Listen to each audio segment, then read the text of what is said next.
Sipag ni Kuya magdilig.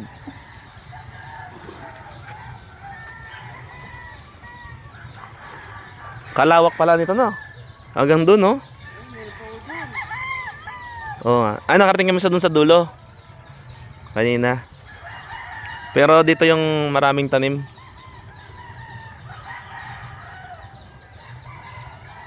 Galing ng pangdilig ni Kuya. Talagang hindi basta-basta, oh. Ang lakas.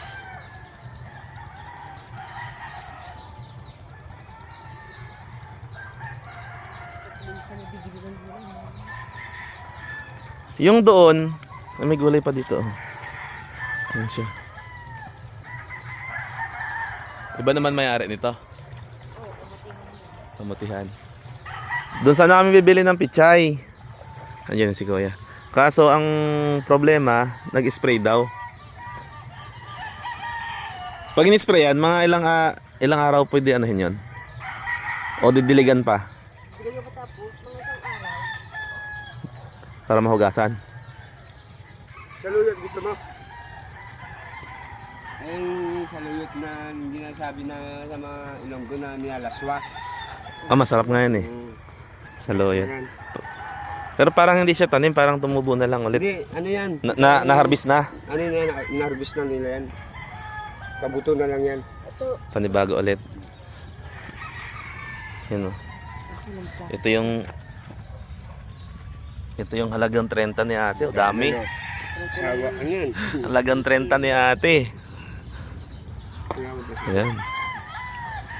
Tatalian na lang tayo ng saging. May tali na lang, oh. Oo. Talian mo na. Ate na lang. Dami niyan. Bigyan ko na rin yung kapitbahay namin. Pwede pala ako magtinda doon sa tapat namin. Ay, namin lang ito, mamay ko lang bigyan. Oh. Kasi, ano, 60. Eh, nabigyan mo na. 60 yung sukli mo. Oo, sige. Yung pagbayaw ko. Pero pagbayaw ko. Yung kamatis nila, hilaw pa. Yan, kamatis yan. Kamatis. Yun, oh. Babalot na ni ate ng saging.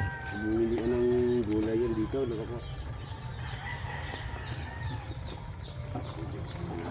Sa sikretong lugar sa Molino. Guys, salamat ya. At buhatan ni Kuya GR. Ang binili naming saging, binili naming pichay.